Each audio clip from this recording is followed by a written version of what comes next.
Yo, episode 5. Let's fucking grow. What is How good? What is good, D? How are you? you doing, Cal? I'm doing good, man. It's been a long day, and On it's Friday?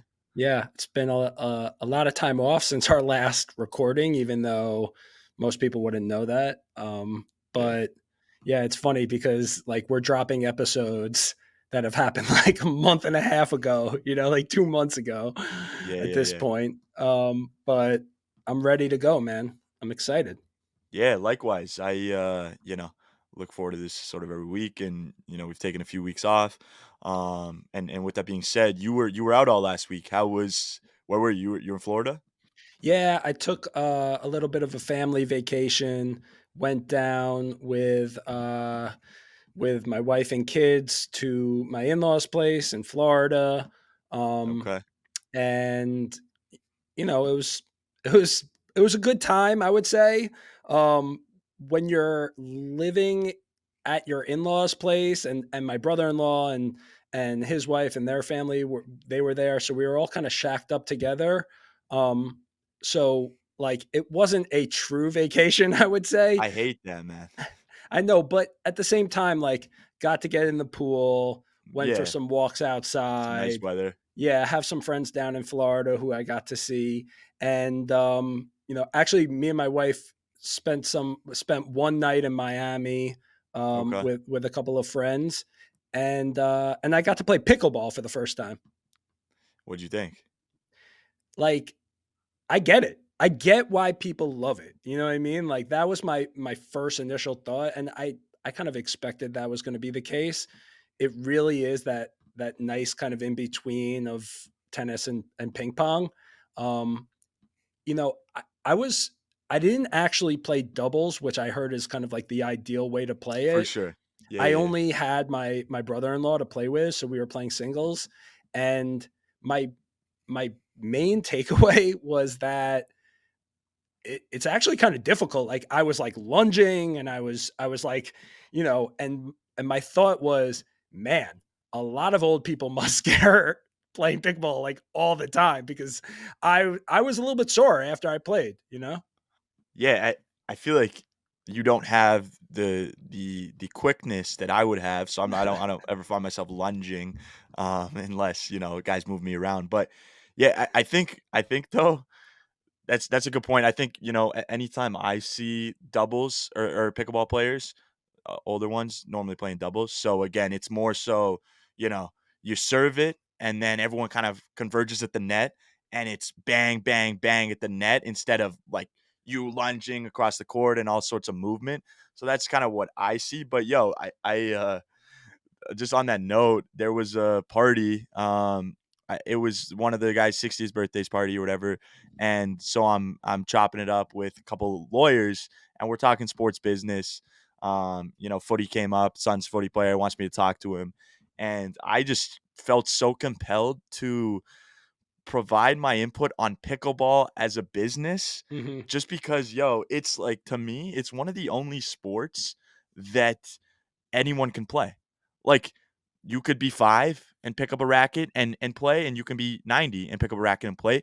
And I think that the one thing about pickleball is the skill gap is not crazy in the sense that, like, the gap between your best player in the world versus, an average player is not as much as like tennis would be, for example, because tennis is fucking hard, man. Like serving, those guys serving, you know, 160 miles an hour. Like there's so many more variables, way bigger court to cover. Whereas pickleball, it's accessible to everyone. And I think that, with the coverage, like, man, the MLP, I know you do a little bit of MLP stuff for 137, but the coverage, I get it on TV here and it's fun to watch. Especially because, like, so I'm going to Palm Springs this coming week, Hmm. and I'll take in the a few days of the tennis tournament, the Indian Wells, and so for me, my favorite thing to watch is doubles, just because it's so quick and fast paced at the net. The volleys, so many more, good rallies happening versus singles, be way more strategic, deep rallies. So yeah, I mean, I'm fucking bullish on pickleball. Well, Is that's my what I was point. going to ask. Is it fun to watch? Because like I haven't really watched it yet, and and so I don't know. Like I've seen some highlights, and to your point, they're at the net, they're just like volleying, and ripping that it at each other. yeah. And by the way, that's not how I was playing. I No, was literally I yeah. was playing like full like swings from like back, you know, like back on the back line. And I was just thinking clearly I don't really know how to play this game. I would come up Yeah, yeah. to volley and I would always just like mess up. I guess it's funny too because the other thing is we could not get on the court until after I was like in some like little whatever community in Boynton Beach Sure. and like a retirement community Oh, I bet the and pickleball courts were bumping. bumping like you're not allowed to go on the courts until like after a certain time. I think it was 11 in the morning just because it's like packed and you know it's basically restricted to all of the people that live in the community. It was funny though, on the injury kind of point, I have a buddy of mine who got hurt. I think he tore his ACL right Shit. playing. And then I was asking like my in-laws, you know, do people get hurt? And they were like, yeah, people get hurt all the time. And then I asked some other guy about it, and he was like, you want to know what ends up happening a lot of times? He's like, with these old people, like if you hit the ball over their head, that they won't turn around to try and get the ball. Go Instead, back they'll up. like backpedal, Yeah. they'll trip, and then they'll hit their heads on the Oh, cement. shit. Yeah, and I'm Shit. like, and I'm thinking to myself, um, man, like that, like not to be all morbid or anything, but there's definitely going to be some casualties on the pickleball court with No some of doubt. the older people that are playing it.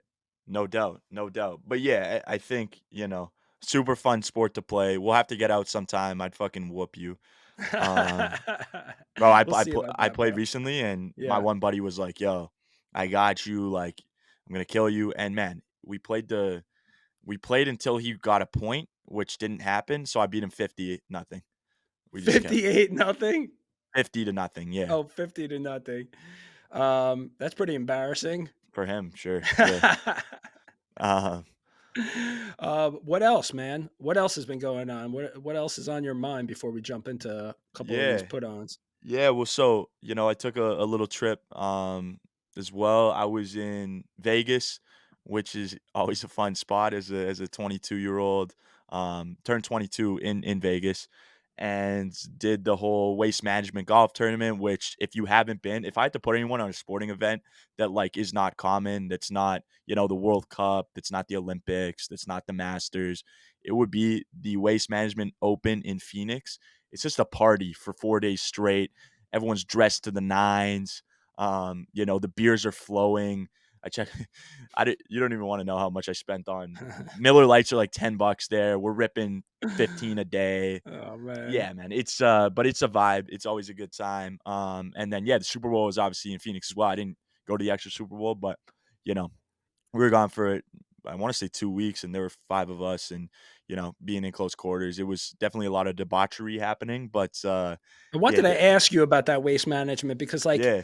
why is that the one tournament that seems so different than all the other tournaments? Like, why is So that the one, like, yeah, basically like Happy Gilmore yeah, style yeah, yeah. tournament on the tour? I don't get it. So it's branded as the People's Open, and I don't know the full story, but a while ago, Phoenix and Scottsdale specifically is a pretty up and coming spot in terms of the nightlife and the people, young crowd. University of ASU is Hmm. crazy party scene. U of A, University of Arizona is also a big party scene. So just man, college town, lots of college kids, lots of young professionals, and that tournament turned into the one a year where there's at other golf tournaments like the Masters, you have to be quiet, like you Right. can't pull out your phone.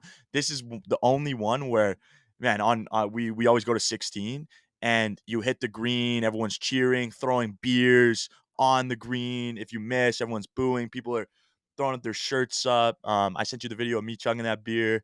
But yeah, man, I just got branded as the People's Open, and it kind of stuck. And so everyone knows that when you go there, it's just a party for 4 days. The players know that as well, and yeah, it's their favorite event on tour. That's not Well, a I major. feel like with all the stuff that's going on between the PGA and Live, like I Yeah, could see a world in which they say, you know what, why don't we do this for other tournaments? Like, why don't we kind of create this it should similar be like that. atmosphere, right? Yeah, And it's interesting too because it also makes me just think about other sports and like the changes that are being made for like entertainment value and just to Yeah. like baseball, for example, with The that pitch pitch clock. clock, Yeah, right? Like it's about time that somebody got smart there and like I respect it because man, I can't make it through a baseball game, no, it's and tough. like, to be fair, I pretty much won't watch any golf outside of like the Masters or the US Open or the Ryder Cup. And so, I think that would be a good idea to maybe explore, the possibility of having tournaments that are a little bit more fan friendly, a little bit more 100%. raucous. 100%. No doubt, Um, no doubt. I Y wanted to just mention one other thing while we're talking about just traveling and going to different places because I got sent this thing this morning by my buddy Michael. It's a new AI thing called Roam Around Okay. that I sent to you. Yeah. I Yeah, know yeah, you're yeah. kind of acting like you've never seen it before. I sent it to you like a couple hours ago. Yeah, yeah, yeah. I saw it. Again, about the power of AI. I mean, it's crazy. You basically type in a destination. You put in like how long you're going to be there for. It kind of whatever does I its know. thing, and Yeah. then like 30 seconds later, or not even 30, like 5 seconds later, spits out a whole itinerary that's like really detailed. Bro, morning, afternoon, evening, like, yeah. It's amazing, man. It's just so amazing the direction of which the AI stuff is going. And like until it gets to the point where it takes over and like, destroys the entire world, it's great, man. I'm enjoying it. Yeah, I think, the people who are able to tap into AI and learn to we were talking about it earlier, learn the prompts, there's a massive opportunity there to consult, major brands, big businesses on that piece. But yo, just quickly on the roamaround.ai, I plugged in Edmonton, which is where I'm from, and Yeah. nothing's fucking going on in Edmonton. And I said 7 days. And yeah, I was impressed. It gave a decent itinerary for, 7 days. I feel like there's gonna be things like that, like, um, like, what city are you in? Date night, like, night with the boys, night like, getting situational. I think Right. that'd be interesting, and I'm sure that someone's maybe built that or that's coming. Um, Well, that's the thing. When you see this stuff, you're like, wow, this is just tip of the iceberg. Like, that's what I'm this could saying. get way more detailed. And I did the same thing. I put in Madison, Wisconsin, where I went to college, just to see like what Yeah, it would yeah, spit out. And it kind of got it right. I mean, for the most part, I haven't been back in a while, but like I was impressed. And tonight I'm probably going to type in a few more places just, to see just like just 'cause you're curious. yeah, I'm curious. Maybe, a little Montreal action, maybe Cartagena, Colombia, all that stuff. Bro, Colombia, no doubt. Yo, just quick before we get into, our first segment, I got I want to put you on. I don't want to condone gambling, but I Okay. want to put you on a play for tomorrow. And I know the listeners are going to be hearing this significantly after, but yo, this guy Ian Gary, Vayner sports athlete, Okay. um, you know, we had him on an AMA recently, and What sport? UFC. Okay. Bro, he's the fucking man. Like, I've never listened to someone and talked to someone who is as confident as he is. So he's from Ireland. He's Mhm. like the next he's like the next big he's from like where Conor McGregor's from. He's 10-0 right now in the UFC. He's still not on the main card. I think if he gets this dub, he'll be on the next main card. And he said he's like, I don't give a fuck. I'll fight again in 2 weeks. Like, I'm just gonna kill this guy and be out with like no bruises. And bro, he's like yeah, he's just his confidence is crazy that so what prompted this was I have him on socials and Monday I'm like scrolling through my Instagram feed and he's rolling up he's videoing himself rolling up to Vegas. He's in the Vegas airport because that's where the fight is Yeah. this weekend. And Okay. he's wearing shirt, pants, and a hat, all that says 11-0. Motherfucker's still 10-0.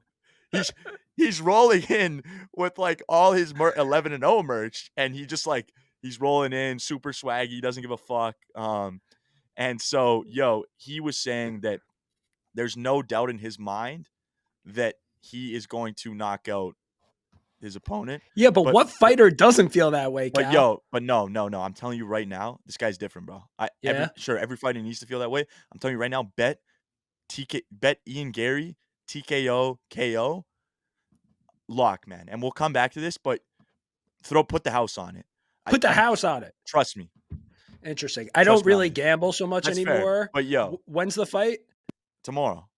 Here's the only thing, and tell me if, like, maybe I'm just playing devil's advocate, but why is it that certain people that have, like, I guess people that are like from Ireland, let's just say specifically, right? With like their accents and their dialect, like when they're confident, it comes off in like a more, I don't know, confident way, I guess. Like The McGregor, because accent. he's Irish, like the way he talks, this accent, like it makes him seem so imposing. And so like when he would, talk trash to people, or when he would be in those press conferences, I just got such a kick out of it. And I guess what I'm trying to say is like, are you getting fooled potentially just by the accent? You know? You gotta listen to this interview, Yeah. and I would have to listen to it back to bring forward the points that he was making, but yeah, trust me, bro.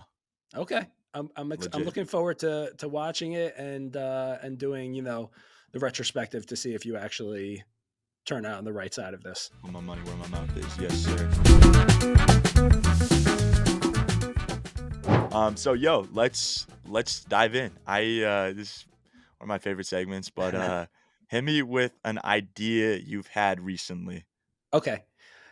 Before I give you an idea Business that I've idea. had recently, a business idea, I just want to give you one bad idea that I just want to really very quickly discuss. Okay. Okay.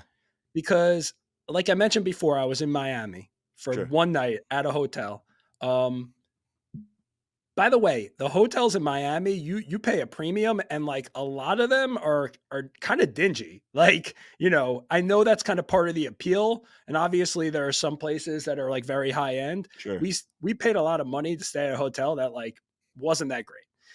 That being said, I'm not even going to name it because whatever. I'm not going to throw hotels under the Under the bus. bus. Like, is that Yeah, what we're doing now? Like, no, fuck. I don't want to throw any brands under the bus, but I will say this: we get there, check into the room, go to the bathroom, put my stuff down, and I'm like, oh, the shower. It has one of those half shower doors, like Oh, like like where those. the back half's open?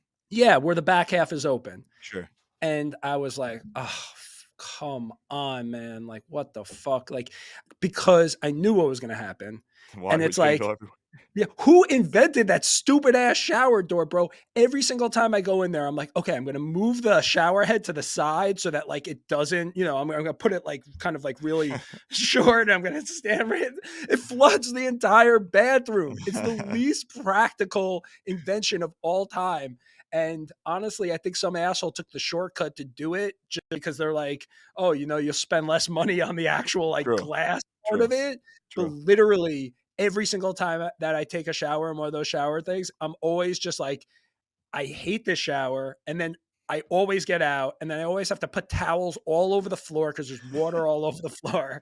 And so that is like a half-baked idea that like came to life and is just the worst idea. Whoever invented that, Literally half shame on baked. you. Yeah. Right. I hear you. I hear you on that. Yeah, that's frustrating. I don't normally get hell bent on my shower situation at hotels. I'm normally grateful that I'm, at staying at a hotel, but I see where you're coming from. All right. All right. Here's my half-baked idea. And it's gonna tie into what I'm doing right now, which is drinking of water. Okay. Mhm. My half-baked idea is this. I am at home and we get cases of water, right? Like I usually get like some Poland Spring stuff, whatever. And my kids, they're kids, they'll grab a water, they'll drink a quarter of it. Yeah, and My leave it. my wife will drink a water. I feel like for the most part she's good about it, but she also never takes any responsibility if like she just takes a sip and like puts it somewhere else. My kids also get sick all the time, right? And then what ends up happening is we have bottles of water all over the place and nobody knows whose is who, right?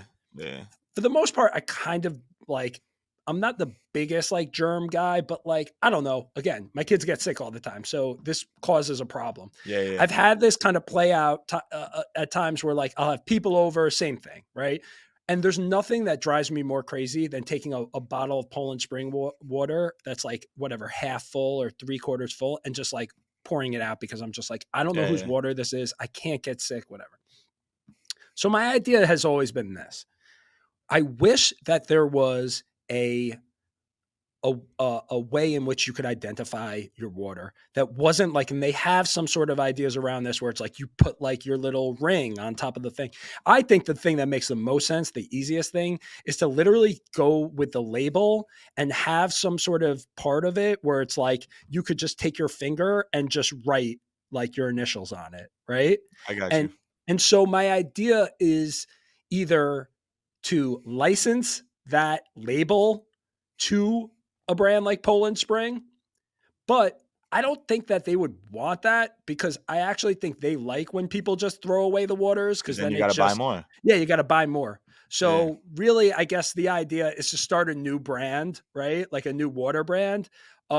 And the main purpose of it is having these labels where you could identify whose water is who. Because Do you think that's more important than the actual taste of the I guess I what just but think that listen, I think that the taste of the water is obviously important, but like it's tough to tell what's, like look, I you're like not a water aficionado? I am a little bit of a water So am I. aficionado. Like I like What's Poland your Spring. favorite water? I You like Poland's Fiji. Oh, you're a Fiji guy. Yeah, you look like a Yeah. Fiji guy. I'm like a bougie Fiji guy, but and like honestly, I'll drink Dasani, whatever. I really don't care. I think, Don't Drink Dasani's one of my favorite songs. Listen. I think it's kind of like people with like labels and thinking something's better than it actually is. I think for the most part, it's all the same. And that's why I would differentiate myself in the water market with the label, right? It would be called something like water label, whatever, label water. I don't know, but Okay. I think it would solve a huge problem. And I think it would be a great thing for the environment because you wouldn't be wasting so much water. There's going to come a time Yeah. down the road where we're going to be like, we don't have any water left. And it was like, because we were all just wasting water, Yeah, yeah, willy yeah. nilly. I guess my one question to you is to do a little market research would be what's like the demographic of people who are buying the most water? Um, what is the demographic of people that are buying the most water? I would say families. I would say I like would have to married people. agree. I would agree, but yeah, that's just, a little market Like I research I would have have to to every run. single week. My wife is like, "We're out of water," and I have to go out. I have to buy gallons of water. I buy so like we're You got start. you don't have this doesn't work like that in New York? You guys don't have good drinking water? No, we do have good drinking water, but like then you got to take things on the go, and like I don't know. It's just we come from a culture in my mind like where we still and like we can get one of those like Poland Spring things, and I'm contemplating getting one. Yeah. Like the big jug things. Yeah, yeah. Um, but yeah, I go through a lot of water. We drink a lot of water. Yeah, Derek doesn't give a fuck about the, environment. Lots Oh, of I plastic do, bottles. bro. I I'm give fucking with you, I'm fucking with you, bro. You're like, "Yeah, we use so many bottles, like, waste water. I We're fucking" recycle them. I good, man, recycle them, as you Cal. should. He's throwing the plastic bottles in the garbage, wasting water. Never, never, Um, never. All right, yeah, tell me okay. what's your idea? I'm excited to hear your idea I or got a ideas because I feel yeah, like we were telling me you might have more than one today. I got a couple, one yeah, the first one being, um and this is probably already a thing and, like, but so young person hotel chain, and so what that is Wait, wait, wait. Can I just stop you real quick? yeah. I love it already. All right, go on. So and this is resorts, but so my idea is to have either, college students, young professionals, like there's going to be, and we need to figure out what makes sense, but there's going to be an age gap. So whether it be, you know, 18 to 30 and we're not strict, but that's what we recommend. And so you come to this resort for, however long you want to stay, but it's kind of like it's kind of like we work, but like you can come, you can do hopefully school remote from there. You can maybe do work remote from there. And so everyone's doing their own thing in the day, whether it be, whether they're on vacation doing activities, whether they're there to just chill out and, work remote, whatever.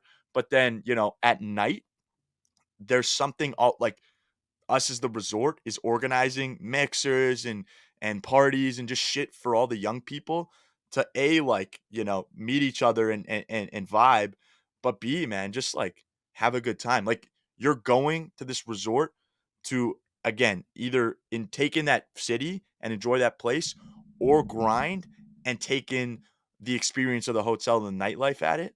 So yeah, man, I was just thinking like, yo, because I was staying at this one spot and it was like all retired people. And I was just like, Uh-huh. this kind of fucking sucks. Like, I go to the pool in the day, like after there's nothing to fucking do. And I was like, how dope would it be if it was just all people who were like my age on that same vibe? We were all like, we were seeing each other and shit at the pool in the day, but then at night, like you're gonna see John and Jake and fucking Jessica from the like, and like you're just gonna vibe out. All right, couple Um, questions. Couple quick questions. yeah, First off, isn't that kind of like what a hostel is in a way? I mean, because like how high end are you talking about? I'm talking way Like more high end than hostel. way more high end than hostel. I'm talking like What's age demo? think like a resort, like think like a resort that you would stay at, big resort, golf carts to get around, maybe like, couple pools on the property, couple different yeah, I'm thinking a big resort. Because hostels are very small, bro. And hostels you're taking in like you go to a hostel in Amsterdam. You're staying with people, you're in very tight quarters, and you're not staying with anyone else here.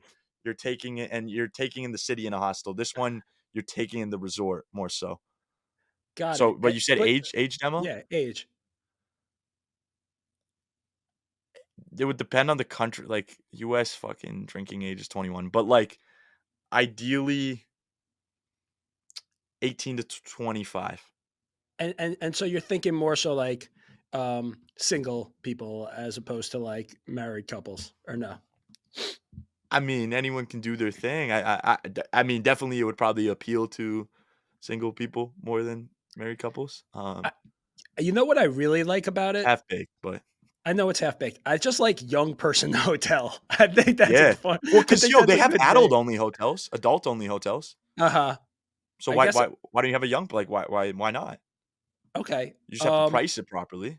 No, I think that's a great idea. And by the way, I just want to let you know this so that we don't go this entire episode and then we look back. You have literally Bro, blinding light on your can we face. fucking yeah, yo, 27 I was No, I'm not pausing. Just go up and go get it, and like we'll keep no, I going. know, but just remember what the 27 like fucking Oh man, they should have the Jeopardy music playing right now as you're I walking swear away. I shut the fucking blinds, man. What Yo, the okay, just real quick, and again, I know um like I wasn't gonna do Yo, this. Can you? that's ridiculous. Yeah, get I all was I set was up again. hoping we would stop. All right, can you hear me now? Yeah, I got you. Okay. So this is what I want to say. I've actually thought about this before in terms of like specific type of hotels. So I have a riff off of your hotel concept. Okay. Okay. I have had this idea before where it was like, okay, so they legalize gambling, right? In certain places, like in New York, right? Yeah, yeah, Um, and then, a lot of things that were getting less restrictive. They've legalized cannabis, right? sure. And and I'm just thinking of all the things that could become legalized, and I was thinking like, wouldn't it be interesting if there was a hotel that catered specifically to kind of like not like debaucherous activities Degenerates though? per se, but for degenerates? Yes, yes. Would you just say Vegas though? Um, Yeah, but, like, Vegas is the only place right now, and Vegas to me is kinda getting, like, played out. I guess the whole point is it would be let's just say, okay, so for example, it would be you'd be able to gamble there. They would have a sports book, right? So it'd be very Vegas. catered to sports. It would be weed friendly, so you could be able to smoke there too. It would be whatever drug friendly as long as it's legal in that place. There could even be a scenario, and like I don't want to get in trouble for saying this, but like once I shouldn't even fucking say it, but you could kind of like your Yeah, mind can go in that direction. And basically, yeah, it's for degenerate activity. I actually came up with a name for it called the degen resorts, and and it's resorts. kind of funny in my mind because it's like a play on the word of like what a degen resorts to doing when Yeah, yeah, they're yeah. when they're in a place that's Yeah, conducive to degen them yeah, being that a is funny. degen. Yeah, yeah, yeah. Um, just a half baked thought. Yeah. No, I hear you. Yeah, I like it. I think that, depending on it would depend very, very much on the place. I would say, most of those things you can do in Vegas, but to your point, Vegas is played out. Um, It'd yeah. be interesting if they had a spot like that, like, in New York and in like other different cities where it's getting less restrictive. But anyways, it's not the best idea. It's just like a No, quick I mean, thought. yeah, yeah. I want to Um, hear, do you have any other ideas? yeah, yeah. So this is more so like a content series idea with the goal to obviously monetize this content and turn it into a business. Yeah. But so I was thinking, and I was like, you know what would be fucking fun to watch? The Average Guy Olympics. Now, if now what it would be is we'd have different challenges, different competitions, whether it's like, um, like the most pizza, Uh, some like fastest, some like pizza, beer, like anything that you think like, the average guy does, or guy or girl, you know, yeah. um we'd have we'd have a competition for it, and people would we'd have on our site, people would be able to apply, and it sort of be like think bachelor casting. We're Yeah. like doing like casting calls, and we're getting, our 10-man roster for the beer chugging Olympics, random example. And then, man, like, it's just this content series of individuals who, aren't fucking super experienced and special in one thing. And I just think it would make super interesting and good content if done right. So yeah, the Average Guy Olympics as a content series is Okay. my Couple idea. of quick questions and thoughts because again, I I definitely love know you it. have I feel thoughts. like Yeah, you're fucking bringing the heat today on these two things. As a title, I love it again. Average Guy Olympics. First question though is like how would you qualify, right? Like because everybody's average. There's so many people that are, average whereas like in the Olympics, it's only the best, right? So you're talking about like there's a casting for it. yeah, yeah. So you would It's like a again, you're saying it more so as like a television series, like yeah, as a form of entertainment, right? yeah. That's what I'm saying. Yeah, Because I even think like it would be interesting to see, forget like the beer chugging contest and all those things.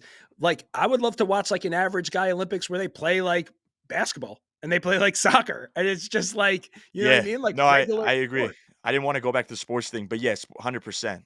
100%. I think too, what I've been thinking about is, bro, would it not be interesting to see, like, imagine an NBA game and one of the players on each team is just your average Joe, and he's like trying to survive out there and like fucking shit up. Like, You're right. I think that's interesting. Obviously, the NBA is not going to do that, but That would be things a on cool that little note, that would be a very interesting wrinkle because like you're only as good as your weakest player, right? You know that, yeah, and it yeah, and like yeah, then you like throw somebody in there that like is just regular like person off the just street. like a 5'10" guy. Right, and of course, like, a team can, like, have chemistry and whatever, but, like, when you change a dynamic like that, that's like a real curveball. Yeah, yeah. No, I think there's something there, man. Yeah, the Average Guy Olympics content series. Again, I'd have to think on it more, bro. There's so many ideas. It's so tough to like nail and hone it in. Again, incubator at some point, but yo, yeah, those I think to me, like, these ideas were hilarious today, and I think some of them have legs, some of them are really half-baked, for sure. but, I'm impressed by your titling, and I like the branding of of some of these ideas, so, like, sometimes that alone can carry an idea. I want to go and switch it up now and let's talk music and any artists, albums, songs, or musical thoughts that you have. All right, so I just got one on my mind, Okay. and been playing on repeat. Do you know Burna Boy? Kinda. You kind of know Burna Boy, so Yeah, you've yeah, listened a little bit. a little, yes. I got you. So, Afro beats is the genre, and yo, so I mean, there's so many great Afro beat artists, but Burna Boy's my guy. Uh-huh. And yeah, man, I mean, just all bops, just a vibe. You wanna feel good, fucking dance in your kitchen. These are the songs. I would say, my favorite Burna Boy song that's on repeat right now is probably either Last Last or It's Plenty. Mhm. But the album that, like, I would put you onto is, Love Damini Got it. And honestly, like 137 just wrote a whole article about Afro beats, on but Afro for beats. the people listening at home and for myself, because honestly, I really don't know that much about Afro beats. Give me like the high level description of like what Afro beats is, where it comes from, and like any sort of comps that can just, give me a little bit of a sense of what it is as a genre. Yeah. I mean, as a genre, Afro beats comes from Africa, Hmm. the continent, and it's essentially like super upbeat music that you like beats that you jibe and dance to. So on a different note that I know we talked about like the Euro house vibe, and that's more like, you know, whereas whereas the Afro beats is more like, oh, I'm gonna, do my like, bro, it's just I can't even. But yeah, it's African music. Like think, a big get together, and you're bumping Afro beats, and everyone's kind of, doing the cultural dance, and it's a fucking Okay, vibe. on the spectrum of like rap music, reggaeton, pop music, dance hall, like where does it kind of fall? I would honestly say that it falls in between rap and reggae, Got it. being That's more so rap, but the beat, like the lyric, like lyrically, at least what I listen to, more so rap, but the beat would be in in the family of nah, but that sort of vibe. it sounds like it's right up my alley. I'm gonna I listen to think you some definitely tonight. fuck with it. Yeah. Yeah, I gotta listen to it. I'm excited about that. Um, that's cool, man. How about you, I will yo? check that out. For me, uh, so I have one album that's like on my to-do list that I don't know how I haven't gotten to, which is the Don Toliver album. I haven't listened to that one yet. But I have a couple songs and an album that I have like to mention. One is okay. So I was down in, like I mentioned, in Florida, Yeah. and I was just like, I don't know, I had to drive somewhere and pick something up. And so I plugged my phone in and I went on shuffle, and it hit me like, I don't know if this ever happens to you, but like sometimes I'll go shuffle and I'll just get hit with the perfect song at the perfect moment, you know? Yeah. So the sun was setting kind of, and it was this song by a person called Walter Wanderlay called Summer Samba. And in parentheses, so nice. So nice. And uh it's like this song where it's like elevator music in a way, like really chill elevator Yeah, yeah, music. yeah. Da da da da da da da da da da da da. And Yeah, all yeah. I was thinking to myself was like, it gave me like day off vibes. It gave me like, I'm a grandpa that's moved down to like Boca Raton and like Yeah, is yeah, yeah. is just kind of like, doing my thing. And then I listened to it a bunch more times while I was down there because I was really just feeling the vibe Vibe of it. into it. So yeah, so definitely check that out the next time you're like going for a drive and Yo, it's sunny outside. just Yeah. just quick on that note, does this happen to you where like certain songs will remind me of certain vacations or certain moments? Well, like for example, would this if you played the song right now, but you're back at home, would it take you back to Florida? 1,000%. And Yeah. like I am That's like, so interesting with music, how it can do that. Like you're it reminds you like a certain song plays, oh bang, that memory. Oh bang. Like so cool, man. bro, it's incredible. And on that point, I'm glad that you even mentioned that because like that is something I think about all the time. Yeah. Like I met my wife in Australia, like we were both studying abroad in Australia and that's where I Oh, met really? her. Yeah, yeah, true story. Where in Australia? We were in like right outside Sydney in a place called Coogee Beach, right? Okay. Okay. And we like very I know randomly Coach. stayed, we were living in the same kind of like building, and we fell in love there. And there were a That's couple cute. of songs that like were either popping off there or that we just like listen to a lot. And every time I hear them, you know what I mean? It just brings me Yeah, back yeah, to yeah. that place. I remember like there was one song where it's like, I can't wait for the weekend to begin. Do you remember that song back in the day?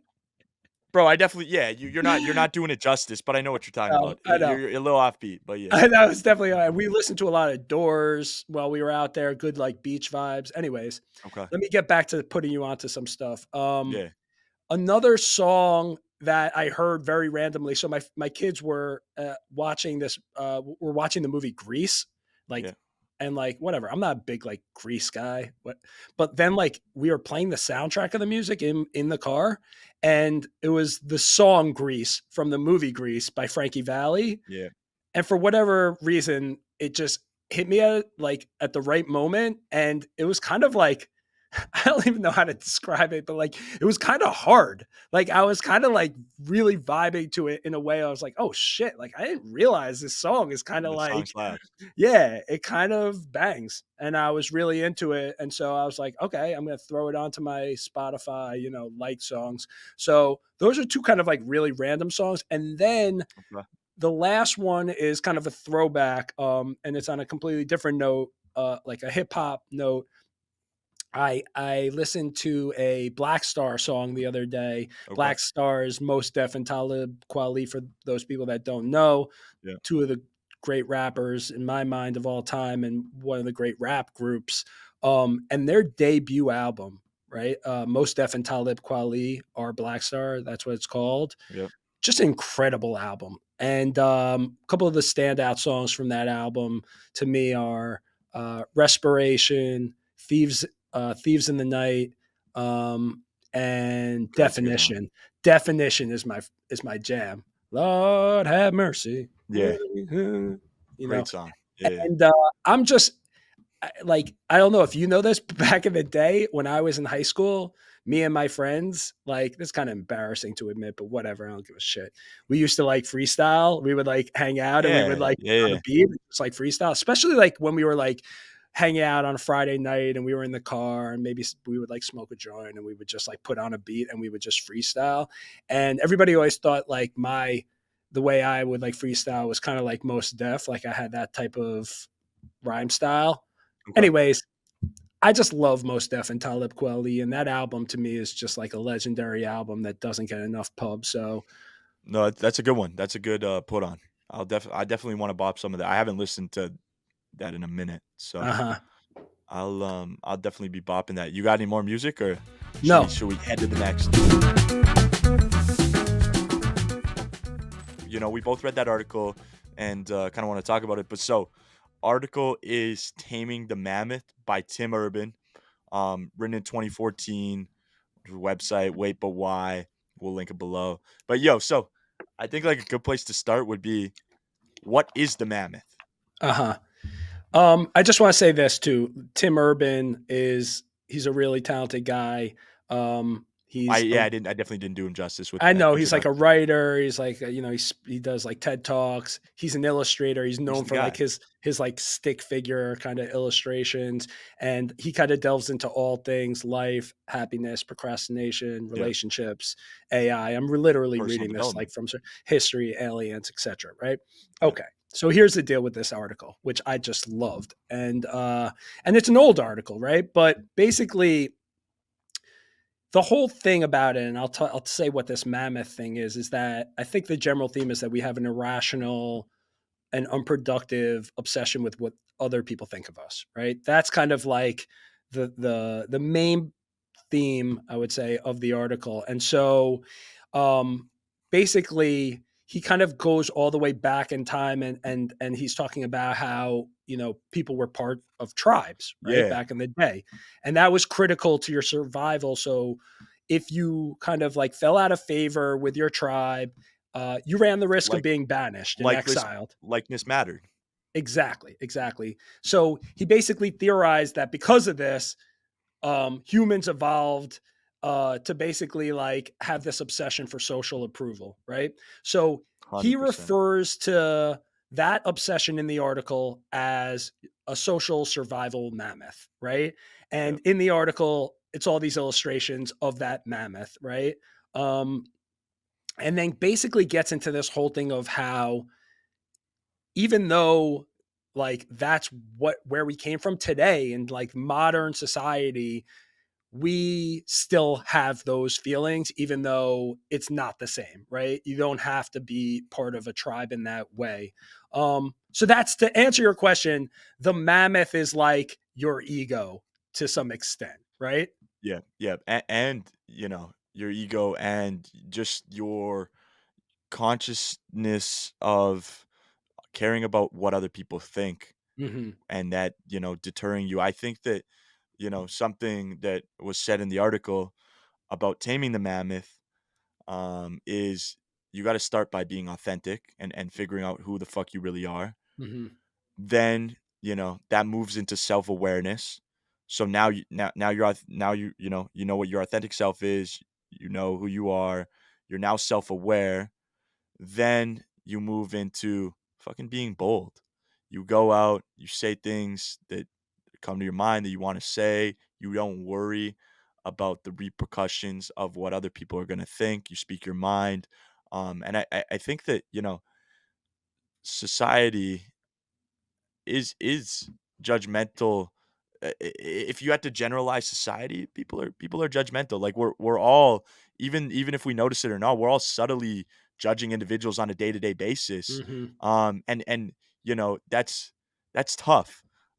Because it's it's not right and it's not fair and you just worry about yourself. But that's all gotta stem from insecurity, no? Like, that's I always been mean, my take, that anyone who's, like, a super judgmental person is just has something going on and is super insecure, and I like delving into that just, like, because I love, figuring out more about human beings, but, that's what I think is well, I you think it's also just like it's about human behavior, right? Where like basically he's saying that this mammoth, your ego, like this part of yourself, it manifests itself in all these circumstances, right? So it's like in social settings, like in regards to romantic endeavors, when you're thinking about taking artistic risks, right?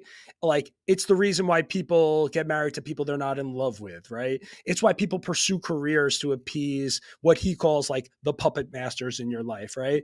And so I think a lot of it kind of tracks back to this just simple fact that people want to fit in, right? They need that approval. They need to like, especially when you're younger, you just don't want to go against the grain. And so yeah, it's great. There's this one example that I loved, right? Where he like has like this little, again, he uses a lot of stick figure kind of pictures. And yeah, he's talking about college fraternities where like yeah, if you take the picture of if you take like a fraternity picture from like 10 years apart, so say like in the 60s and the 70s, right? yeah, yeah. All the people in the fraternity picture all have like the crew cut.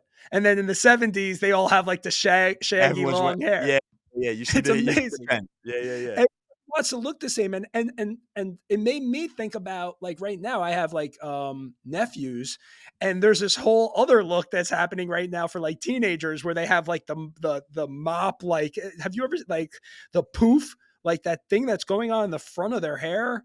Like Oh, yeah, yeah, yeah. It's, a perm, no? Yeah, it's like a perm. Yeah, yeah. Bro, it's so funny because my nephew like had a bar mitzvah and he I love him, but like I think to myself, like he is gonna look back on these pictures I'd be and like, just "What the be fuck?" like, yeah, like, oh my God, I can't believe this was like the style. And bro, I did the same thing back in the Same. day. Like I parted my hair down the middle. That was the look, right? That was the look. And then when I got to high school, the look was like you had like spiky hair and you like gelled it all up. And it's just like this thing where if you didn't have that look, you know, you you ran the risk of being like kind of like whatever again like ostracized or just like not fitting in, and so you want to fit in, you want that approval.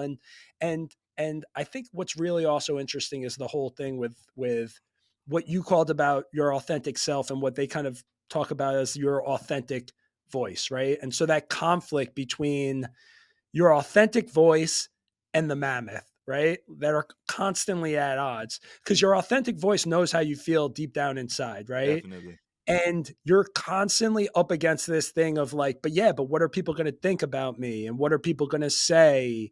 And, you get like discouraged by feedback that's negative. And so it was such an interesting article to me because it's just so true. Like in life, No doubt. this idea of basically like trying to lean into the thing that you really believe in your heart and like your true feelings, because at the end of the day, I love using that phrase at the end of the day, which we use all the time. At the end of the day, your authentic voice is so much more interesting than following the crowd, right? So much more appealing, so much more unique. That's how you like 100%. leaders are created, right? And Yeah, so as you get older, as you get more experience, you realize like, how do I kind of stand out from the crowd? It's by yeah, being me. It's by being yourself, right? It's not by just doing what everything does.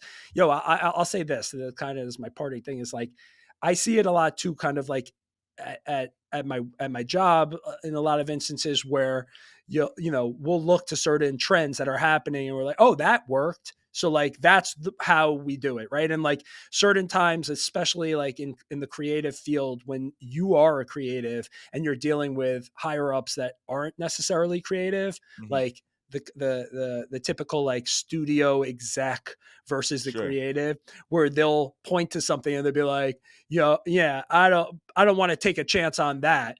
Why don't we do like this thing that worked, and Yeah, because that's the thing. But what they always neglect to mention is like somebody said to that person who had that idea originally, like, oh, that'll never work because that's never worked before, of course. right? And so why don't we just do the conventional thing? And it's just this hamster wheel of just like, you know people don't realize it, right? Like Yeah, that's yeah, yeah. not how you make an impact in life. So just to tie this all back, if you had to give one piece of advice to someone who's struggling with the mammoth, being they're struggling to find themselves Yeah. in other and are too worried about other people's opinions, what would you say? I think, and again, this is kind of touched on in this article, which is like that mammoth, that ego, it has the reason why it has all of these feelings is because it's scared. It's fear, right? And that fear is irrational, it's counterproductive, right? And like the truth is that when you find that authentic voice and you really follow it and start being true to yourself, that's how you actually develop. That's how you actually grow. And so I think like over time you start to get more courage, you start to get a better sense of self. And everybody has those feelings, right? This is going to tie into kind of like my takeaway that I'm sure we'll get into, and maybe we'll kind of just segue into Yeah, it. But yeah, like, and your takeaway. yeah, you want to just like transition right here because I would love to kind of just talk about that point, which I feel so strongly Yeah, about. Which, okay, so let the music play. Music has played. Cut to, right? And it's like you can't let people's opinions and criticisms detract or discourage you from your goals. And not only that, you can't this is something that people have a real tendency to do is they think that people are always thinking about them. There are a lot of times where people are judgmental about themselves because they're thinking, what will other people think about me? And like, it's just something that you've created in your mind, right? I have a quote that I pulled from that book, 4,000 yeah, Weeks, that one I of your mentioned on favorites. the last thing. I gotta listen to And that or read that. bro, it's so good. And it kind of ties in here. So I'm just going to read it, right? They asked the question, in which areas of life, this is my professional takeaway. It's kind of a personal takeaway too, but the question was, in which areas of life are you still holding back until you feel like you know what you're doing? And so Oliver Berkman's response to that was, it's easy to spend years treating your life as a dress rehearsal on the rationale that what you're doing for the time being is acquiring the skills and experience that will permit you to assume authoritative control of things later on. And this is the part I highlighted. But I sometimes think of my journey through adulthood to date as one of incrementally discovering the truth that there is no institution, no walk of life in which everyone isn't just winging it all the time. That that resonates with me. I love that quote. Bro, anybody I that acts like they've got life figured out or that like they have the answer, do not trust those people because literally every single day you are waking up and you're just figuring it out and you're just I love that. right? Is that not the best? I love that. That's my professional career takeaway is like everybody's just trying their best to figure it out. And honestly, the people that take chances, like those are the people that are really taking the risk, but those are the high risk, high rewards. You don't take chances in life, like what's the point of life? Exactly, exactly. It's calculated, but you gotta take risk. I think, you know, just being outgoing and, uh, growing up being a bullshitter, I feel that everyone's I'm winging it, man, all the time, whether it's a presentation, whether it's uh, you know, outing, whatever it is. So I that's a great quote. I love Love that. that. Give me your professional takeaway. Yeah, so my professional takeaway is that I am enjoying my work the most, and with that, I'm the most productive when I'm using both sides of my brain throughout the day.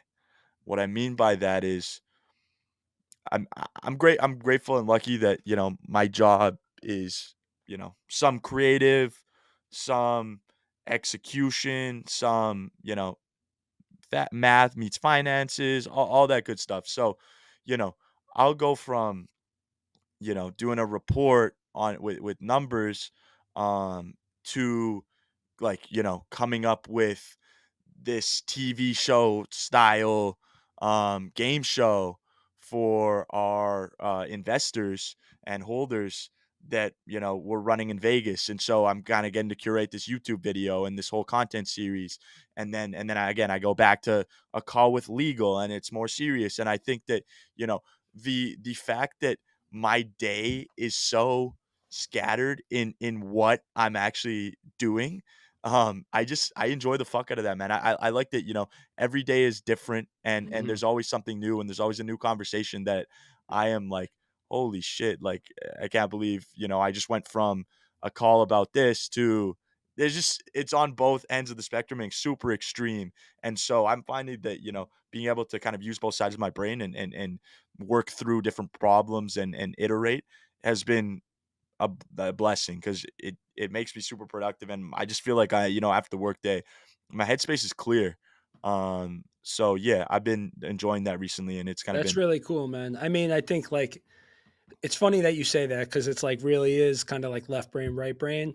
But the interesting thing is, this week I have had a tough like work week, just a lot of stuff, and I almost feel the opposite right now, where it's like I have so many different projects and so many different things that like sometimes I feel like overwhelmed and I feel scatterbrained and it's just like I can't, it's too much for me and I need to kind of come home and just completely unplug and just be like, decompressed. yeah, and just be like, I can't, I don't even want to think about it and I'll just worry about it in the morning. But, there have definitely been times in my life where I felt the same, where I'm just like, I love being at this job where, basically like it's not the same thing every day because that could get Yeah, very monotonous. So, it's kind of one of those that was my point. grass or Yeah, yeah, greener yeah. type of things. Yeah, and yeah, to kind of move to another takeaway segment. What's a personal takeaway of yours?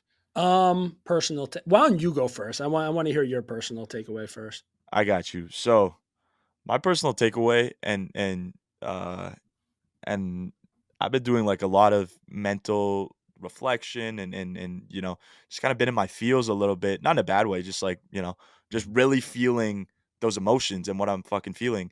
Mhm. And I would say my personal takeaway over the last couple weeks is, bro, life is a wave, a roller coaster, and you got to be able to, not every day are you gonna wake up and be like, "Fucking right, this is a Right. good day." Like, not Yeah. every day is your day, and anyone who tells you it is bullshitting. So my personal takeaway is you got to be able to ride the highs and the lows, Mhm. and just fucking keep killing it and grinding at the in between. So, like for me. come back from a couple weeks vacation, with buddies, super fun. I was working there, but then I come back and, just it's mundane, day to day online meetings and Hmm. just not a lot going on. And I feel like, you know, if you got kind of get stuck in that rhythm, you come from like a super high up spot, being like, coming off a high at a vacation and then coming down to reality. And then for me, like I normally stoop super low after that. And I've always kind of known that and not struggle with it, but it's just kind of been always something that has happened. And yeah, just being able to ride that out, man, and know that, today's not a great day, but tomorrow might not be either. But a good day's coming. Like, Right. and so, just riding the wave is kind of my personal takeaway. I love that. Kind of makes me think about like not getting too high and or too low based on the situation. And Yeah. I'm always, I kind of struggle with that too, where like I've definitely had times where I get really high of like things are going great, this is amazing, and then like Yeah. really I feel low, you. and then but it's really about knowing like, okay, not every day is going to be a 10, right? 100%. Like it just and just being able to be happy Regardless. in a 6 or a 7. Like it's just an average day. You don't have to conquer the world every No. single day, you No. know? Yeah, each day you're laying a brick. Yeah, yeah, yeah. I think that's a lot of the stuff I've been reading lately is just about this thing where like people have this, this pressure again, like we've talked about all the time, where like they have to accomplish the great thing and and like they get depressed like when they don't. And even in Well, like their entire lives, like where you could lead like an average life and be happy and you know what I mean? And so I'm definitely down with that. What are you gonna say? no, just quickly, like, wouldn't you say though to at least help with that? So someone who's, super focused on accomplishing this goal, I think, if they were to fall in love completely with the process and just take, obviously you're striving towards something, but kind of take that end goal out of, like out of the main account Yeah, and kind of put it on the back burner and take in the day to day and just enjoying that process. I think that that'll provide so much more contentness in your day to day and just happiness overall. totally. Actually, let me give you one quick quote because that makes me think of a quote. I'm actually pulling up my phone because I was thinking of quotes Yeah. because we might end with a quote, but it just I have to give you this one just because it's so kind of like on brand with what you were just saying, right? I actually sent this to my team a couple of weeks ago. Um, this is the quote. It's from Tim Kreider. He actually wrote a really great book. I forget now what it's called. I could pull that up in a sec, but it's the quote is, "We're also eager both in life and in art to get past this bullshit to the next good part up ahead. Believe it or not, this bullshit is the good part." Yeah. Yeah. I love that. Yeah, I fuck with that. All Yeah. right. What's yours? So here's my personal takeaway. It's about health. And so, little story time. Didn't mention this in the early part of this pod on the intro, but I'm down in Miami, right? I'm there for literally 24 hours. Like my in-laws are watching my kids, get a chance to kind of go out, stay Yeah. at a hotel, spend the day on the beach. The next day, get like a half a day on the beach. We're leaving. We want to go pick up some lunch. I had my heart set on getting a Cuban sandwich. I'm like in Miami. I love Cuban sandwiches. I'm like, where can I get a good one? We end up going to some sandwich spot. It must have been the only sandwich spot in Miami that didn't make Cuban sandwiches. I was devastated, right? Yeah. Go back to like Boynton Beach. And that night, I'm going to meet up with my buddy who Okay. lives down in Florida. He's like, where should we go? We're trying to find a spot. I see like I ask my wife to like ask her friends for Rex. They gave a couple of spots. My buddy says like, we're gonna meet in between. He gives a couple of racks. We find a place. It's a Mexican restaurant. I'm not gonna name the name of the restaurant. You'll know You're why not in a doing second. that. Yeah. We get there. It's a little bit suspect. I mean, it's in a nice place, like in like a nice like whatever location, but like it's just a little bit dirty. Like the tables, like there's food on the ground. I'm like, okay, whatever. But I had my heart set on just like any sort of like, I know Mexican and Cuban aren't the same food, Yeah. but like I just wanted some like rice and beans at that point, right? Okay. My buddy is healthy. He's like trying to convince me to go somewhere else, but I'm just like, dude, and my heart set on just eating this food right now, this Mexican. Anyways, long story short, I order like nachos. They ask me if I want anything on it. I'm like, chicken, beef, whatever. I'm like, all right, beef. I end up getting a pork enchilada. He doesn't really eat any of the nachos because he's trying to eat like light and healthy. I end up eating everything. I wouldn't say like I pigged out, but I ate everything. I ate my whole meal, right? Yeah, yeah. Fast forward to the next morning. I wake up right off the bat. I know it's trouble, right? I don't know if this has ever happened to you, but I'm always like, whenever I get that thought in my mind where I'm like nauseous and I'm like, am I going to throw up? I would say 100 out of 100%. 100 times I throw up, Me too. right? Yeah, yeah. Okay. So right off the bat, I'm like, oh no, no bueno. Don't know what I'm going to do. And actually, I do know what I'm going to do. I grab a bunch of water, whatever, and then I'm like, make my way to the bathroom. And long story short is like, I threw up a bunch of times. Um, and man, there is nothing more humbling in life than sitting on the bathroom floor with your head over a toilet, just feeling like death. You know what I mean? Just Yeah. feeling like knowing that feeling of throwing up is just like maybe one of the worst feelings in life to me, at least. And but also knowing like you got to get it out, right? Like, and it's just You feel so much better after though. you do feel better after, but except for the fact like I had no energy all day, like I couldn't eat anything. I had obviously drank a lot of fluids. Once I got it all out, like I was good. But what I would say was it was a wake up call for me because I've talked about this on kind of the last couple of pods of like I have bad eating habits, and it was just one of those things where like I realized like I can't do this anymore. Like my health, my diet, and like, look, I say that, take that with a grain of salt because like I'm gonna, have some snacks every once in a while. I'm not gonna say like I'm like quitting food.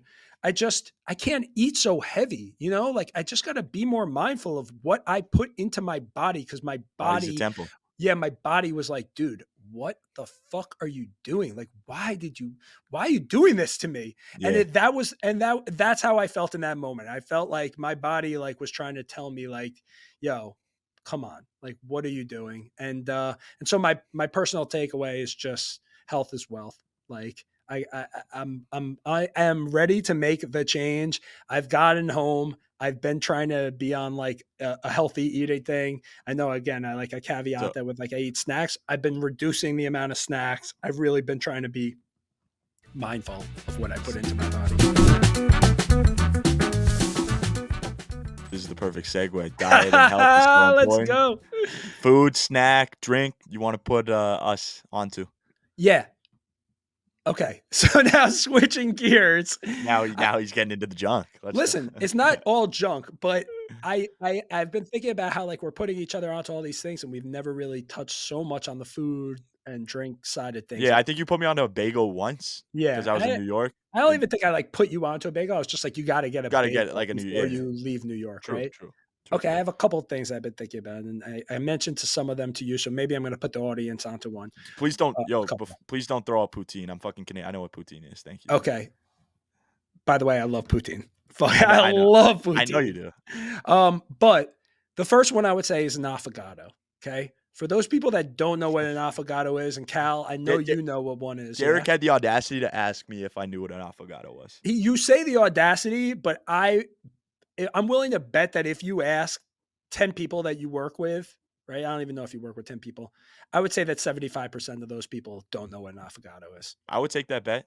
Okay. I want to But take, I'll make that bet because I go out all the time with people that are my age and older that they've never heard of an affogato and then they try it and they think it's amazing. So for the people that don't know, an affogato, and obviously I'm a big coffee guy. I love coffee, everything, coffee, ice cream, any type of coffee, whatever, is vanilla ice cream with a shot of espresso that's poured over it. It's delicious. And By the way, if they don't pour Yo, the shot of espresso at the table, not great. have you only had vanilla in it? Um, that's a good question. I feel like that's just the default. I, you know I don't, what? bro. You're not an affogato aficionado, bro. Well, You've never to you've you've never had salted caramel in the salted caramel ice cream in the with the espresso shot poured on top and the bro, coffee. no, I have not. And That's the so, best. That's the best one, man. wow, that's interesting. Well, I mean, look, my favorite flavors are coffee and vanilla, right? So, like, coffee with coffee is kind of just seems No, you can't redundant. do that. Yeah, I don't know. I never even thought about salted caramel, but I kind of like that flavor, so I'm gonna check that out. you definitely have to, bro. You definitely have to. Oh, all right. Let me give you another one that this one I am gonna put you onto. Okay, Yeah, snack, food item, whatever, fruit. It's a Cara Cara orange. yeah. I've never heard of that.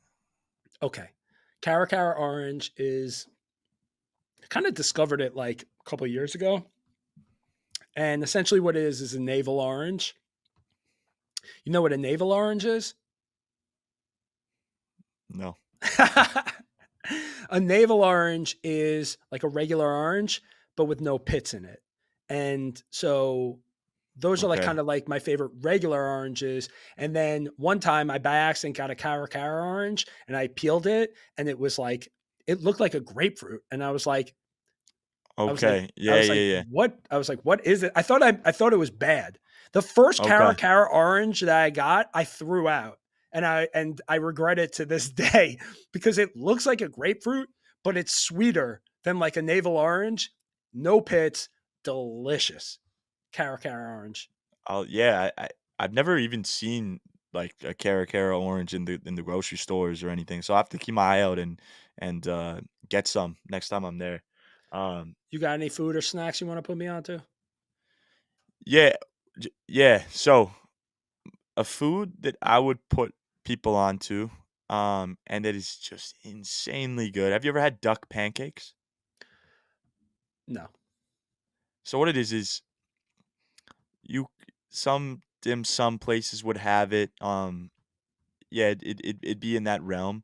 But so Peking duck, Uh-huh. and what it is, it's this massive. We've had some great. So I can't say my favorite one, but we've had some great Peking duck pancakes lunches, and so what it is duck shave like duck meat is very good in my opinion, super flavorful, and duck shaved, big platter, and then there's these little. They're not pancakes. I know what you're talking. I have had a duck pancake. I just didn't realize that's Okay, okay, so you like have had a duck pancake. in the little wrap, right? Yeah, Like a in the little little wrap, and you get to, like, yeah, make it like, you can throw the cucumber in there, the sauce is bombs. yeah, it's great. That's good, and then, yo, just, are you because we were having this discussion last night, it was, like, Wine Thursday, the lads are out, we're just talking, and, are you a beer guy? No, not a beer guy. Were you ever a beer guy? Yes, I was. I went to Ju University of Wisconsin, okay, so right? yeah, So like big beer school, and by the time I graduated, like I couldn't drink beer anymore. I that's mean, fair. I'll still have a beer like during the day if I'm like day drinking, like that's kind of like a good occasion for me to do it. Yeah, But I don't know, it kind of gets caught up here at like nighttime, and so I'm more so like whiskey, scotch, okay, Manhattan, old okay. fashioned, that sort of thing. Tequila, whatever. Yeah, I'll yeah, drink yeah. anything, but not beer is just not That's fair. My my my jam. fa my favorite beer is Japanese Sapporo, but the reason I ask if you're a beer guy is we got on this, topic last night, and we were talking about top 5 situational beers, Okay. and I just because it's fresh in my mind, I wanted to share my top 5, but Okay. so my and this is in order from 5 to 1. Okay. So my 5 would be a House Party beer pong beer, That's a great um, beer. number 5. 4 would be Tell them real quick about the time that we played beer pong and then I had to hit the game yo. winner just to save you, bro. What? You suck, man. Oh my goodness, bro. You I actually yo, you hit 1 shot? Was you did not did you hit the I hit game more winner? than one shot. I hit the game winner. You okay, but who was better? Be honest. You were better. By the way, in beer pong, let's just be fair. In that first game, like Those until you're guys didn't kind even of know the rules, bro. I know, and until you're kind of like properly like had a couple beers in you, I feel like that's when I start to get really good. So I was just getting warmed up. I hadn't played beer pong in a long time. Okay, I wasn't impressed though with your performance for game 1. You weren't impressed, but by the way, I don't know if you remember this, and and to the people that really know me, that I grew up with, they know this. I called that last one. I said I'm going to hit this, and then I hit it. Yeah, and I Li- remember we got a photo, man, where I'm dabbing you up. We got some Oh good yeah, true, photos from that. true. Yeah, I was hype. I was like, "This guy." Yeah, you did call it. I'll give you that. All right, number Um, 5, beer pong. beer Number pong, 4, shower beer, summer. You're shower beer. you've never had a shower beer? I don't think so. Okay, shower beers. The water's hitting you. You kind of dip out, drink some of the beer. Shower beers hit different. Like after a nice Sunday. Um, Okay. okay. Number 3 is a post golf round beer. And so this is when you're coming up 18, Uh huh. you've already had a few, and you're just like thinking about sitting on that patio and having that post round beer. Yeah, So that's that's nice. 3. I've done that. 2 amazing airport beers. Some about being at the airport, having a couple, getting on the flight, just something different about that. Honestly, I never do that. You've never had an Never. airport beer? I'm sure I have, but like I don't know. I just the I It first off, I don't like flying, and I don't so like it either, but the beer relaxes me. I guess, but I don't know. It just kind of I don't want to be drunk on an airplane. That's not where I if I had to choose where I wanted to like get loose, it's not really on an airplane That's where I'm fair. just confined. That's fair. One year last year, they had to cut us off on the plane. They stopped service. It was just there were a bunch of people at the back who were just ordering, and they just had to stop service. So it Got is it. fun on the plane, but yo, and then my number 1, and nothing beats this, is a beach beer, specifically Corona, lime in hand. Just like as you're dipping your feet into the water, sun's hitting you, bang. That's my number 1 beach beer. Love that. And by the way, do you know the move where like you stick your finger in the Of Corona course, and the man. And then lime, and then you yeah, turn it bro, and you around turn it and all around. that? Definitely. By the way, beer on the beach, fantastic. Any drink on the beach is fantastic. Like, For let's be sure. real. So it's yeah, it's very situational, and that's yeah, any drink on the beach is, My thing, by the way, I was in Miami and my first drink, I just do this because it's at this point, it's just like a tradition. I think I know what you're gonna say, but let's hear it. I want you to guess if you Pina think you know. colada. Pina colada. Boom. I Wow. fucking knew it. I can't believe you knew that. Let's go. It's so easy, bro. You're basic. That's very easy. I am a little bit of a basic bitch. I yes, I knew I was gonna get that. Delicious. Just delicious. Yeah, it's Hits. you're good, 100%. Do you like, Mai Tais? Um, I drank my fair share of Mai Tais when I was in Hawaii, like on my honeymoon, but and I just like rum, like in the summer, like in more warm weather. Yeah, So, yeah. but not really. That's not really like the drink that I would go to. Not your drink of choice. That's No. fair. Well, no, I feel like that was I enjoyed the food segment. We wanted to, bring it back. Yo, I want to give you a quick update, by the way, Yeah. because a lot of times you'll put me onto things and then I just don't do them. Like, and so I feel like I needed to try one out. And we talked about this, I don't know, at this point, like 2 months ago. First episode, yeah. Yeah. I tried the 2 glasses of water. One day I was just When you like, all first right, woke up, yeah. yeah.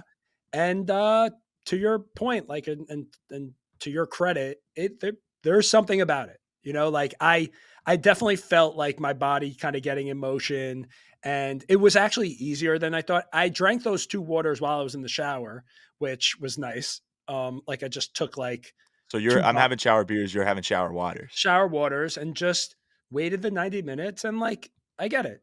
I might have done it a couple times since. And I'm not like fully gone into that, but we're not going to really get into the bad habits so much. I mean, we did a little bit with me talking about my health Yeah, and your my food. diet and all Yeah, that yeah, yeah. stuff. But just wanted to give you that quick kind of update that I did your waters No, and keep doing I would say keep doing it though. So good for you. got it. Cal, what is a piece of social content, trend, or a creator that's on your mind? So my vibe this week is social creators that make me laugh. Yeah. And yo, the one guy who came to mind and his name's Robbie Burger. His at on TikTok and everything is at brilliantly dumb. Okay. And he does a bunch of different things. But what he's known for is he'll heckle pro golfers, but it's funny. His voice makes it, like, he's got the funniest voice I've ever heard, and I'll send you some of his clips, but he'll the golfers will be walking by and he'll be like, "Patrick, those calves today just look amazing." Like, and then these guys, he's fucking spewing, and these guys are all like turning around, like either thanking it or purple on your body, John, looks just like, and the way he's saying it, like everyone is just It makes them turn laugh, or do they ever get mad? most of the time they're laughing. Most of the time, like they're laughing, and Uh-huh. everyone around him is like, "What is this guy on?" And just yeah, his voice, like he's just got it. He's got it. He's got it. Not Uh, like as they're, like, teeing off, right? More so like as they're no, like walking, they right? tee off and they're walking by, and Right. he'll be like, "White shorts today, Patrick." Like, bold move. And so I like that. yeah, he's good. I But gotta yeah, check that that's out. my guy for this week. How about you? Okay, so, um, well, let me start with this. there's one trend, or not trend, but there's a couple of videos that have been kinda hitting my feed that I've been really enjoying, right? So, it is, and just I guess this is like a real snack themed episode, but, Holy shit, you're uh, back on the snack. yeah, I got a random clip of a bunch of British high school kids. I think it was from, like, a couple of years ago, trying American snacks for the first time, and, man, it was charming. I loved it, bro.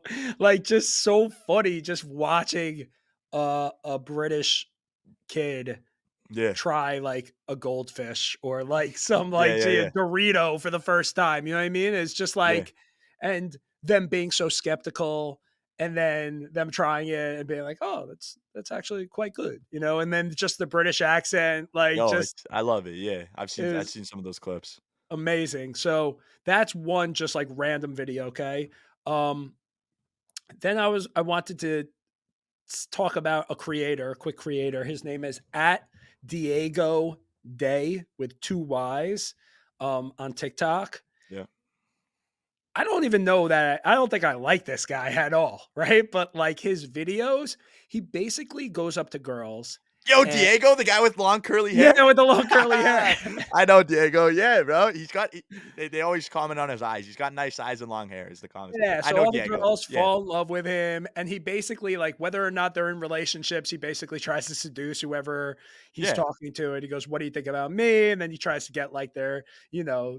their, like, Yeah. handles, and, like, let's, it makes it seem like this guy is literally taking down just dozens of females, just, every single week, right? But it's also, I don't know. I guess it kind of goes I back to your creator that you talked about that one time that plays the guitar. There's something interesting about just watching a guy that has that kind of, um Riz? yeah, the Riz, and that just has that appeal, or just has that magnetism over females, like where they look into his eyes and they look at his hair and he's like, "What is your favorite thing about me?" I mean, God, it's so narcissistic in a way. Like, It he's really is. clearly like he loves himself, but it's also like the guy's got confidence and like just respect that, like, I don't know, that's your thing, is that you just kind of go up to girls, and a lot of Yeah. times they're really attractive girls, and he's able to just kind of like seduce them. I would I would I would argue though that definitely some of that's got to be staged in the sense that like he's getting their approval to be on camera. Yeah, is it all natural? I don't know. That's my only. I'm I playing think devil's it's advocate. to me it seems organic because I feel like they probably have to sign off on it like after the fact, you know? That's fair. But, like, cause like, what the only thing is I'm Most of it's always definitely right, I mean, is it organic? What female wants to make it seem like she's, like, kind of, like, falling for him. head over heels for some guy on, like, on, like, True. a True. TikTok? True. Yeah, she's probably So taken aback by his questions. Yeah. yeah. It also is really interesting too, like, and you see kind of like this I wouldn't call it like the seedy Yeah. side, but just like the way in which a female who's in a relationship can just be kind of like convinced to just, I don't know, just like throw it all away and just be like, I see an attractive guy and I'm just, he's kind of into me. He's flirting with me. And so, like, yeah, I have a boyfriend, but like, here, you can take my number. It's like, Oh, yeah, because there's a bunch of them are like, "Yeah, I have a boyfriend, but, like, here's my number." Yeah, Yeah, and you're yeah, kind yeah. of like, well, excuse me, ma'am. Do you realize this is gonna be, all over the place? Like this is gonna put he's gonna Yeah. put this on Instagram and TikTok, and it's gonna get back to your boyfriend. So that's always kind of an interesting thing. Yo, And then that's yeah, crazy that, I mean, you're what, 38 and you're on that TikTok vibe and that trend? That's funny. I just I, 'cause I guess I know Diego. Yeah, that's you funny. know him personally, or you just know him like he's shown up on your feed. Like, he's showing up on my yeah, I know of him. Bro, I have no control over like what I'm getting the videos that are coming my way. But you have control over what you say on here, and I love that you brought him up. True. All right, two more quick things. I have an account. It's called at Visual Spirits. I think that's on Instagram. Um, Yeah. you heard of that one? Yes, I have, yeah. Just We're a on the bunch same of page. really like trippy visuals with music that I dig, like kind of like in the psychedelic realm. So check that out at Visual Spirits. And then the last thing I was just going to say is, and this is kind of like a little story of, um, basically at 1:37 p.m. we had this little like idea that was brought up by one of the higher ups, this guy Ryan Harwood, good dude. Shouts to Ryan, who runs Gallery Media, of like, trying to think through collabs that we think should happen. And then I took it to a little creative brainstorm. I posed it to the group. And then my boy Aaron, Don, we call him, had the idea of doing an Ice Spice Starbucks collab. And then my guy Ezra, who's like deep into AI, Mid Journey, ChatGPT, all that stuff, basically cooked up an Ice Spice Starbucks like drink called the Munch. It's all made up. And then we put it out, and then it went viral. And Yeah, people didn't know if it was real. And everybody was like, is this a real drink? And like everybody's making videos off of it. It was pretty amazing to watch. I mean, it was amazing to watch the collaborative process of it all. But then what it also really made me start to think was like, wow, this is actually kind of crazy that like you could kind of cook up a kind of, hypothetical brand partnership. Um, because by the way, just to backtrack, Ice Spice's team kind of hits us up and is like, yo, like, we love this. Like, is there anything that you could do maybe for like Dunkin' Donut? Or like, and basically it's just like it's amazing what you could do with AI, but it's yeah, also I mean, I think the main takeaway is it's amazing what you could do with AI, right? Like yeah. that you could cook up just an image like that and curate a brand partnership. It's insane, bro. Yeah. AI is taking over. Yeah, it is. And so just shouts to everybody that was involved in that process. And I feel 'Cause like that was blowing up. Like, I had yeah, it no was. clue It's that was still blowing up, 137, bro. but that's Yeah. all over TikTok, the Ice Spice. Yeah. People at That's Starbucks, like, the baristas are making that yeah, drink, and, I like, I saw that. saw yeah, Yeah, man, it's really crazy, it's and so big. I'm excited to, like, cook up a couple more of those, so be on the lookout. I'll tell you the next one when it's coming down the pike. A show that I watched recently, it's not a show, it was a movie, okay? Movie, okay. Um, and this is actually, like, maybe, like, 2, 3 weeks ago, but it's been in my mind. Have you heard the Netflix, movie You People? Yeah, I've seen it on the platform, yeah. Have you watched it or I no? haven't watched it, no, but I know what you're talking about. Okay. So star-studded cast, right? Jonah Hill, Eddie Murphy, Lauren London, Nia Long, Julia Louis-Dreyfus, David Duchovny, like amazing, right? Yeah. It's kind of like a modern day version of you ever see the movie Meet the Parents? Is it like, have you seen Meet the Fockers? I mean, Meet the Fuckers is the sequel to Meet the Parents. Did Yes, then I have, yes. you okay. Yeah, yeah. And then there was a movie back in the day, like really before your time called Guess Who's Coming to Dinner. And so that's kind of like the modern day, the real modern day version of that movie, right? Okay. So here's the deal with this movie. I think it was an interesting movie. Parts of it were funny, touches on racial stereotypes and the differences of people. I think that like admittedly there were times where it was kind of tough to gauge like what the tone of the movie was. Kind of Okay. like went back and forth between like rom-com, but sometimes it was like Yeah, yeah. serious and it was like a Okay. drama. I think what's really interesting is, and I'm not going to ruin the movie for you, but basically like Jonah plays this character.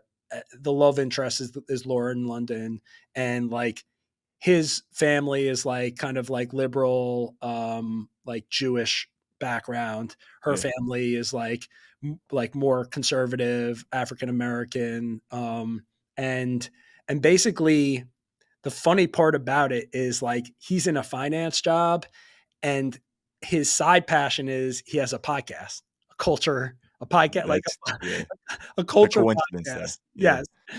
And so his thing is that he wants to kind of like go full time on this podcast, Okay. right? Yeah. Um, and like for all intents and purposes, it's about Black culture. His co-host is Okay. African American, Yeah. and so there's like all of this kind of like tension between the families, and there's comedy and then whatever. I think the thing is that when I went and kind of looked back on it, like my wife didn't love it. I thought it was okay. Um, I actually kind of enjoyed it. And I think a lot of people Okay. were critical about the movie and feeling like it missed the mark, and that like to some degree like I agree with that sentiment, but but I haven't seen a comedy, like a movie, like a regular comedy in so long. I'm so starved for like they don't make comedies anymore. It's They don't crazy. make them like they do, for Like, sure. when's the last time you went to a movie theater and just saw a comedy? And me, granted, Mhm. I didn't see this in the movie theater. I saw this on Netflix, but like, it just made me think about. And I was talking to some friends about this. Like, they don't make Will Ferrell comedies anymore. They don't make like No. the No. comedies like even like the Seth Rogen comedies, like the Judd Apatow comedies. They Yeah, don't yeah, make yeah. those anymore. I grew up on like It's Adam Sandler, Chris Farley, like, they bro, don't make too movies anymore, too dude. too controversial, man. Like, people probably be Is offended that by what some it is? I don't think that's what I it is. You don't? I No. I'll tell you what I think it is.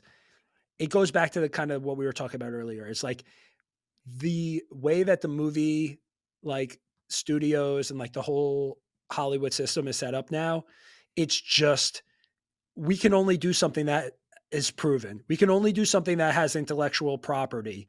So like superhero movies or like remakes of movies from, Oh, they love back in the milking that, day. yeah. Yeah, and nobody's willing to take those chances as like, traditional Hollywood, and that's why all the most interesting shows and movies and all that stuff now are on like Netflix or on like Yeah, yeah, Hulu yeah. or on, you know what I mean? Like, and that's where it is, but that's kind of my quick little take on you people. So I should I would say watch it or check it not? out. Yeah, I think you should check it out. I mean, honestly, I'm a big fan of Jonah and anything that he Yeah, does. Jonah Hill's great, And yeah. Eddie Murphy is just a legend. And it definitely had its moments. I think you should watch it just for the podcast part of it Yeah, alone because it's yeah, kind of that's interesting. hit homes. It will hit home. That didn't make sense. It will Sorry. hit home. Yeah, yeah, yeah. Would you No, I'll give it a any look. any any shows or movies you've watched recently you want to tell me about? Yeah, so this is the super poppin' one, just because the season 3 just released, Feb 23rd, but I was Outer Banks, I watched all of season 3. Are you familiar with Outer Banks? A little bit, yeah. I've never So watched it though. oh, you've never seen it? Okay, No. so I'll preface with Outer Banks season 1 came out when we were probably a couple months into lockdown, and so everyone's at home, everyone's, void of human contact, of, socializing, and just the vibes are low. And Outer Banks comes out, and it's, a group of teenage kids I wanna say it's in, South Carolina. It's set in, like, Charleston, but it's, like, in the Outer Banks, and, a group of, 5 individuals who it's kinda like The Goonies meets, like, you know, some sort of, like, treasure hunt show, but it's not I didn't find it cheesy, with the treasure hunt vibe, but Mhm. bro, it's just they're surfing, they're going on this adventure, again, and just you know, having been at home for a couple months and just seeing the sun and them just vibing out, having a good time, it was like the show just put me in a good mood and just like the feel and the vibe. So Outer Banks will always have a super special place in my heart. Just as a show, even though it might not be like the world's best show, but I Uh-huh. enjoyed it, the romances, all that shit. And first season was amazing. Second season was fucking better than the first season, in my opinion. But this third season, man, disappointed. I Mm. yeah, it's gonna probably go on. There's gonna be a fourth with the ending. So basically, you're putting me onto a show that's now disappointing. But the first season and the second season were Got it. legit, and no, disappointing because I had such high expectations. Right. It was still good. I just like it wasn't better than the first 2 seasons. Um, but man, yeah, it's one of those shows where you're watching and every episode ends and you're like, "Shit, I kinda gotta keep watching. What happened?" Like, I watched the whole first season in a night. It's one of those shows. You I know those shows where it's like Yeah, yeah.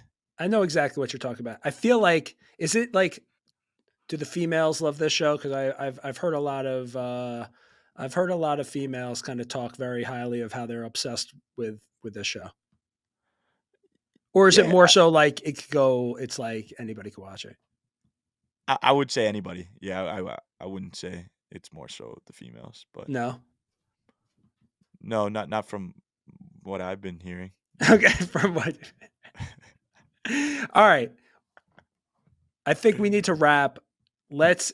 I think we did this last time, so and I felt like I enjoyed it. So let's end it on a quote. Why don't you go first? Give me one. Yeah, so my quote, and just because I saw this in my room and I was like, I got to do it. My quote is, so this was the first book supposedly that my parents read to me like as a kid, Hmm. 22 years ago, I guess. But they gave me this when I graduated high school, Hmm. and yeah, well, my and the quote, What's the book, dude? People can't read what you're showing us on the screen. you're right, you're right. Oh, baby, the places you'll go.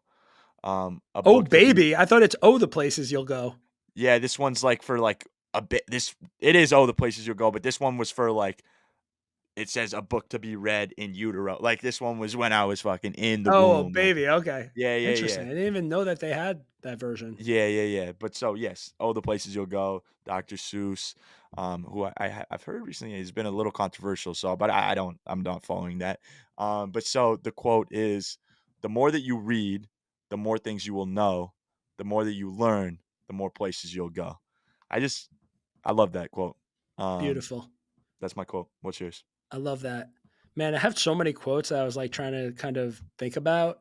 And I had one kind of like in our doc that we fill out that I don't even know if I want to use that one. I think I want to switch it up. Um, so I'm gonna go with a Hunter S. Thompson one right now. Okay. My guy, and I'm gonna read it to you right here because I have it on the sides. Life life should not be a journey to the grave with the intention of arriving safely in a pretty and well preserved body, but rather to skid in broadside in a cloud of smoke, thoroughly used up, totally worn out, and loudly proclaiming, "Wow, what a ride!" That's an amazing quote. It's a good quote. It kind of goes counter to like my like getting healthy type of thing, and like because that guy was not healthy. If you really kind of go back into his history, not the healthiest guy. But so let me then just give you one last one because Yeah, I will. we'll end on this quote. Yeah, it's a short and sweet one. It's by a Persian, I think like philosopher. I forget his name Okay. is Rumi, Yep. and it is what you seek is seeking you. You Think heard it about there, folks. think about that one. You heard it. What you seek is seeking you. Yeah, That's it. Yeah. you're gonna have to marinate on that one, but this was a good show, a long show. Long show. Enjoyed it, man. Um, likewise, bro. Yeah, looking forward to the next. Appreciate you. Good to talk. Appreciate everyone, and yeah, let's keep it rolling. Thank you for tuning into the Put On Podcast. If you enjoyed this episode, make sure to subscribe and don't forget to follow us on social at the Put On Pod.